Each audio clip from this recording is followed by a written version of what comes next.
Hey crypto enthusiasts! If you're diving into the world of Solana and need to transfer your tokens from Bitmart to Kucoin, you're in the right spot.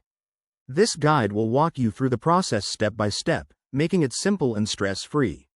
Whether you're diversifying your portfolio or just managing your assets, let's get started. First things first, ensure you have verified accounts on both Bitmart and Kucoin, and that you have some Solana in your Bitmart wallet. Security is key, so always double-check everything to avoid any costly mistakes. Step 1. Log into your Bitmart account. Head to the dashboard and navigate to the Wallets or Assets section.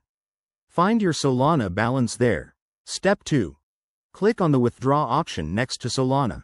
You'll see a form where you need to enter the destination address. Step 3. Now, switch over to Kucoin.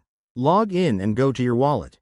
Select Solana and copy the deposit address. Make sure it's for the Solana network to prevent any errors. Step 4. Back on Bitmart, paste the Kucoin address into the withdrawal field.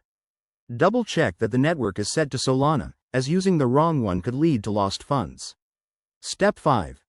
Enter the amount of Solana you want to transfer. Keep in mind any withdrawal fees. Bitmart might charge a small amount, so factor that in. Step 6. Review all the details, then hit confirm. You'll get a confirmation prompt, and once approved, the transaction will start processing. Step 7. Sit tight. Transactions on the Solana network are usually fast, taking just a few minutes.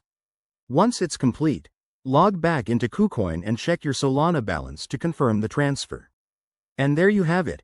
That's how you successfully transfer Solana from Bitmart to Kucoin in 2025. Remember, crypto can be volatile, so always stay cautious.